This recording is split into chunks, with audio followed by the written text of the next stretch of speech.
Veja no vídeo de hoje a fala de Bolsonaro contra os argumentos infundados do Procurador-Geral da República. Bolsonaro foi firme e seguro ao rebater a culpa dos atos do 8 de janeiro e mostrou segurança nas suas colocações. Assista ao vídeo até o final e confira um trecho do depoimento. Evidência para restabelecer a credibilidade da população junto ao sistema eleitoral nosso. Obrigado. Senhor ministro relator, eu gostaria de lembrar alguns fatos para extrair uma pergunta.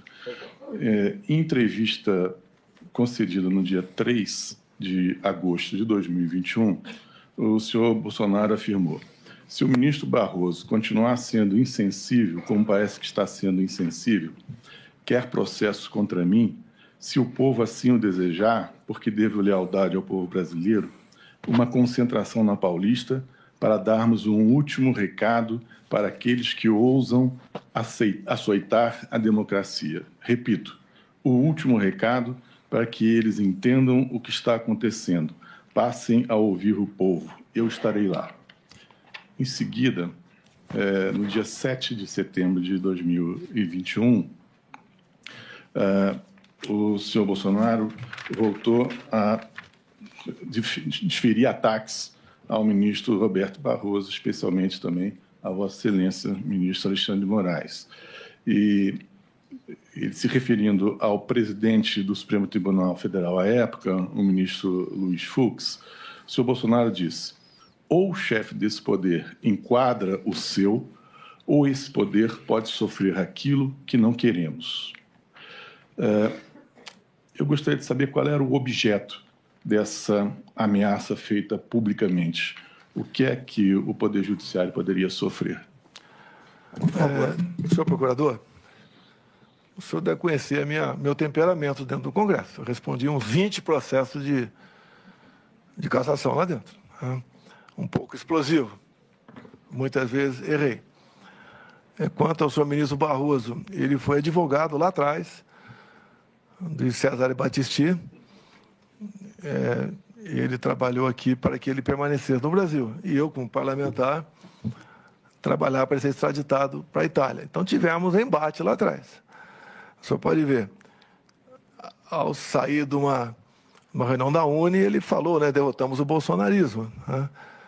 A gente tem algo pessoal entre nós dois. Assim, eu relevo muita coisa, parece que ele não marcou isso aí, não me esquece. Então, esse atrito com o então advogado Barroso vem lá de trás. Não tem nenhuma ameaça a nenhum poder. O senhor nunca viu tomando nenhuma providência contra um poder sequer da República. Nenhum. Nada. Fecha isso, fecha aquilo, zero. Desabafei muitas vezes porque eu entendi que certas decisões, né, a gente tem que respeitar, tem que cumprir, mas eu reagi a essas decisões.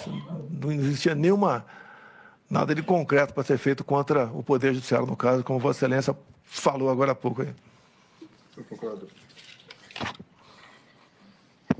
Após a proclamação do resultado das urnas nas eleições de 22, senhor ministro relator, houve notórias convocações populares em redes sociais de um levante contra o estado de intervenção militar, medidas de exceção, isso deu lugar a fechamento de rodovias em diversos pontos do país, a instalação de acampamentos de pessoas clamando por intervenção militar, quer dizer, golpe de Estado, e às portas das unidades militares.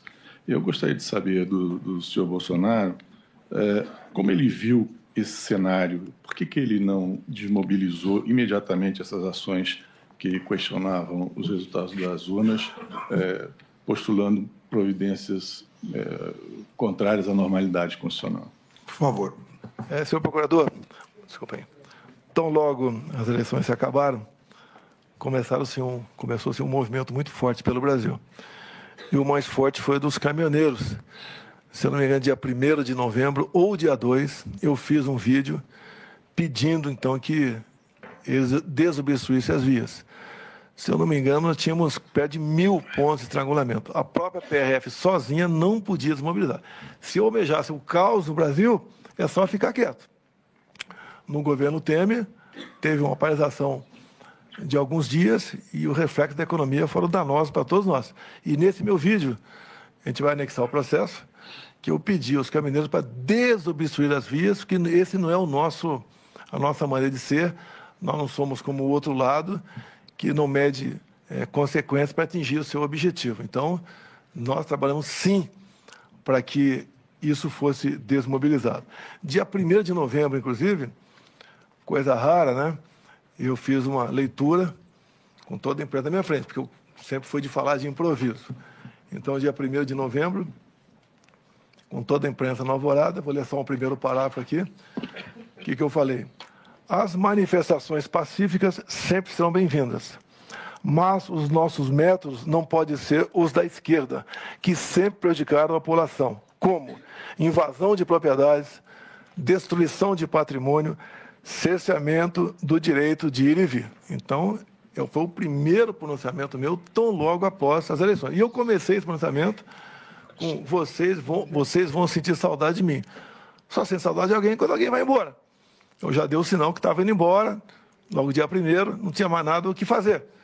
Esse foi um sinal claríssimo que eu dei. Também aproveitando, talvez Vossa Excelência pergunte, né? Mas eu responderia no momento final. A transição começou no primeiro dia útil. Nós nomeamos o Ciro Nogueira, senador, para ser o homem nosso para fazer aí a transição. Do lado de lá, eu acho que foi dia 5, por aí, eu publiquei o nome de Geraldo Alckmin como o homem que ia responsável pela transição do outro lado. Uma transição pacífica, ninguém teve nenhum problema. Me procurou o ministro José Múcio, acho que ele está um pouco inibido, né? Queria maior flexibilidade, maior ação junto aos comandantes militares. Liguei, deve ter sido para o ministro da Defesa, e tudo foi disponibilizado para eles. Logo depois também, em dezembro, o ministro Zé Múcio foi lá no Alvorada falar comigo e pediu que eu nomeasse os comandantes indicados pelo presidente Lula, eleito. E nós indicamos 2 comandantes, atendemos, então, o presidente Lula em 2 comandantes nomeados no meu governo para atender ao governo dele. Ou seja, e mais ainda, dia 30 de dezembro, o dia que eu fui para os Estados Unidos, eu fiz uma live, tá? Nós não queremos o confronto nem estímulo. Ninguém vai partir para o confronto. É a pior maneira de tentar resolver o assunto. E complemento, termino. Não vamos achar que o mundo vai acabar no dia 1º de janeiro. Vamos para o tudo ou nada? Não, não tem tudo ou nada. Inteligência. Mostrar que somos diferentes do outro lado. Nós respeitamos as normas, as leis e a Constituição. Está na minha live. Eu pacifiquei o máximo que pude ao longo dos 2 meses de transição. Não houve ida para confronto, não houve estímulo da minha parte a fazer nada de errado. Obviamente, perdi a eleição, não convoquei ninguém para fazer protesto, fazer qualquer coisa ilegal ou até mesmo legal. Eu simplesmente fiquei recluso lá no Palácio do Alvorada, esperando, né? Que não parece que não chegava nunca esse dia para eu cuidar da minha vida. E resolvi partir para os Estados Unidos e deixar aqui o Brasil na mão do vice por um dia. E daí, como aconteceu, o presidente eleito assumiu e começou a tocar o Brasil. Senhor ministro relator, eu gostaria então de saber, de ouvir do senhor Bolsonaro, que ele confirma que não tomou nenhuma providência, não tomou nenhuma medida para desmobilizar a população que se encontrava na frente dos quartéis-generais, clamando por intervenção militar, e afirmando apoiadores dele, e intervenção militar, que significava, evidentemente, quebra da normalidade democrática. Alguns poucos falavam, até em AI-5.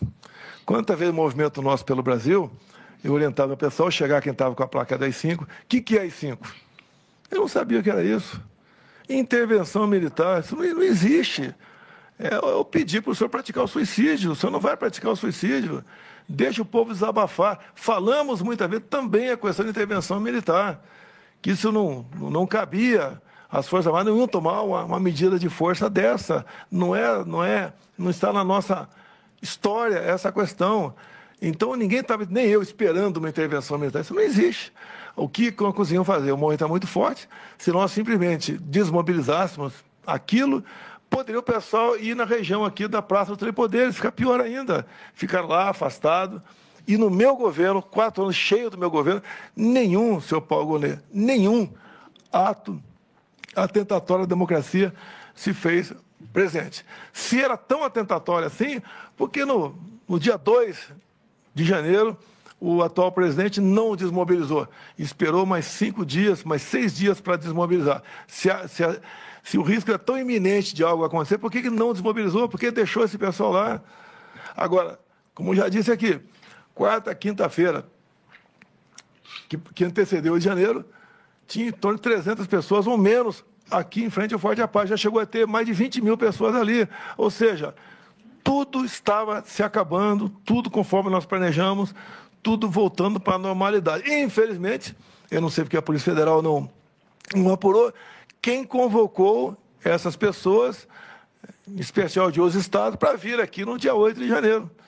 No meu entender, não tinha dificuldade de descobrir quem convocou, né? E saber como aquilo aconteceu. Essas pessoas foram embora, voltaram aos seus ônibus, foram embora, deixou o pessoal que estava lá, já acampado lá, sofrendo as consequências, que, no meu entender, a grande maioria sequer esteve próximo do prédio Três Poderes, que, inclusive, nós repudiamos essa questão. Eu lembro muito bem, no dia 8 de janeiro, desde o dia 7 estava passando mal, o bicho intestinal, que é uma coisa que vai num crescente. Dia 8, passei mal pra caramba, e dei uma tuitada às 9h17 da noite dos Estados Unidos. Manifestações pacíficas, na forma da lei, fazem parte da democracia. Contudo, depredações e invasões de prédios públicos, como ocorrido no dia de hoje, assim como os praticados pela esquerda em 2013 e 2017, fogem à regra. Nós repudiamos tudo isso aí.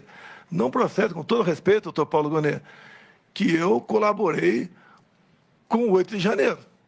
Não, se você pegar, pelo que fiquei sabendo, Polícia Federal, telefones, pegaram 2 telefones meus, gente do meu lado, mais de 1000 aparelhos recolhidos, não tem nada meu ali, estimulando aquela baderna que nós repudiamos, que nós nunca fizemos isso ao longo dos nossos 4 anos.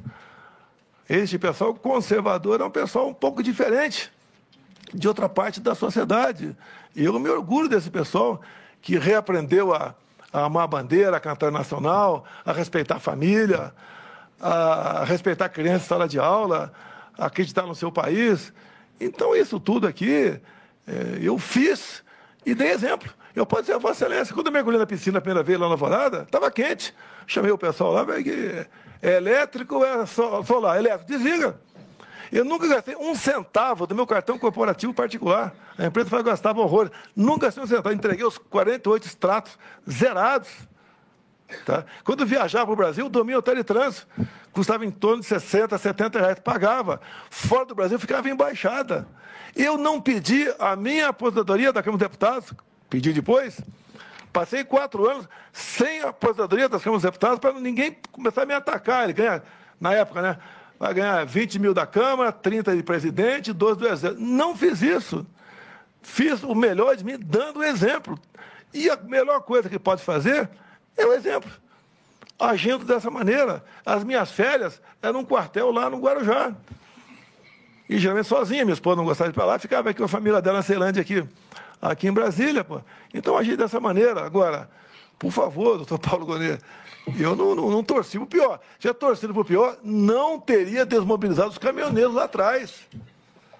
E talvez, pela minha figura, o pessoal não fez absurdo. Agora, tem sempre os malucos ali que ficam aquela ideia, né, de AI-5, intervenção militar, que as Forças Armadas, os chefes militares jamais iam embarcar nessa, porque o pessoal estava pedindo ali, até porque não cabia isso aí. E nós tocamos o barco, né? Então, me desculpe, respeitosamente, Vossa Excelência, não estimulamos nada de anormal. Doutor Procurador.